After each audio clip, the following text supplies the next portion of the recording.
Una, Parang kailangan dapat hindi nasa kamay ng politiko. 'Di ba? Dapat nasa kamay ng mga ahensya ng gobyerno. Kailangan din naman ng ating mga kababayan niya sa sobrang hirap eh, 'di ba? Pangalawa, dapat ang ayuda ay hindi minimenos o minaminus sa mga budget na para talaga sa mga basic services.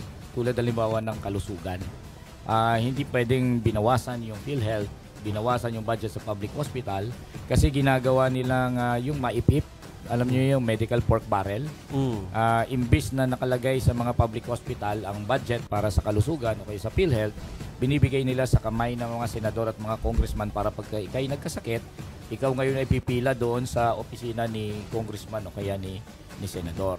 Dapat ang budget sa health, ang budget sa PhilHealth, ang budget sa iba pang mga serbisyo sa edukasyon, dapat yan ay maging intact. Di ba? Kung makaya nilang gawin yon and at the same time may mga ayuda na pinapadaan sa mga ahensya at hindi dinadaan sa mga politiko at yung pagpili ng mga benepisyaryo ay hindi nanggagaling doon sa mga paboritong mga benepisyaryo ng barangay captain dahil yan ay kasapakat nila or kakampi nila sa politika, kung maayos yan, kailangan naman ng ating mga kababayan ng ayuda. Basta ang pinaka-importanting idea dyan, hindi magamit bilang pork barrel na mga politiko. Attorney, kung hindi ako nagkakamali ay pro-land distribution kayo. Merong mga concerns, no? Kasi usually yung mga dinidistribute na lupa, maliliit siya.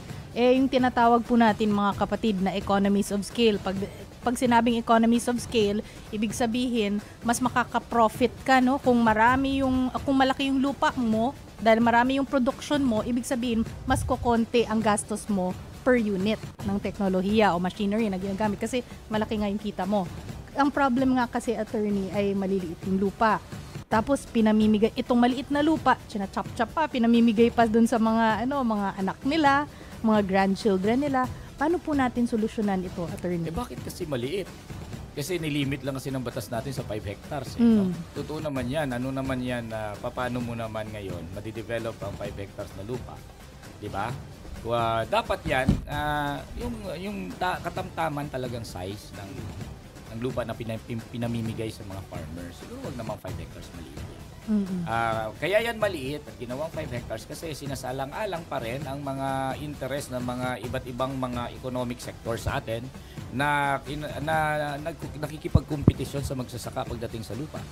Halimbawa, yung mga dating mga asyendero, yung mga landowner, yung mga real estate developer, yung mga talagang kumikita sa simpleng pag-speculate lang sa lupa.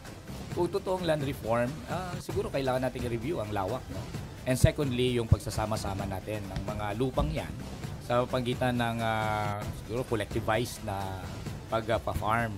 Pwede naman magkaroon kasi yan ng yung mga totoong cooperative na pagka dinevelop ang lupa ay isahan.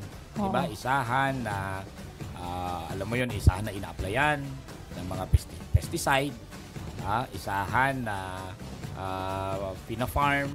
Ang problema kasi pagka 5 hektar ka, minsan ng mga peste, di ba? Hindi kayo sabay-sabay magtanim. Di ba? Inaplayan muna ng pesticide yung 5 hectares mo. Di siyempre, pupunta yung mga peste doon sa kabilang lupain. Diba? Mamumugat doon and afterwards lilipat-lipat lang. It doesn't become efficient. Totoo naman yon that it becomes inefficient. So ang solution dyan, i-apply natin ang economies of scale pero ang importante lang, i-distribute natin ang lupa doon sa mga productive sector. And the productive sector in agriculture are the farmers. Money billiard is not a productive sector.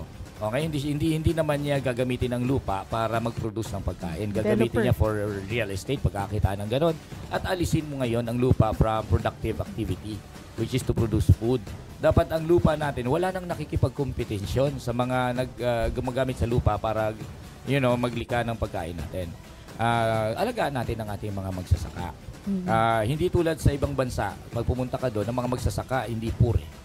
Halimbawa, nagpunta ako kamakailan lang sa Australia. Pag sinabing magsasaka doon, gumagamit ng modern methods. Naglilika ng mga abundant na pagkain. Suportado ng gobyerno.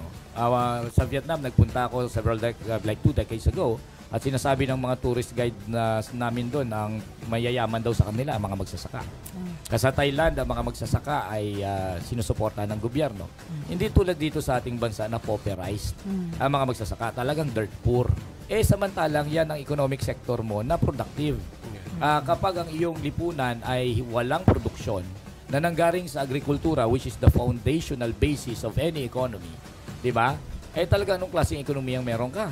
Talagang sinurrender mo na ang kapasidad ng ekonomiya mo mag-produce. Talagang babagsak ang ekonomiya mo noon, which is what we are really experiencing right now because we have veered away from production.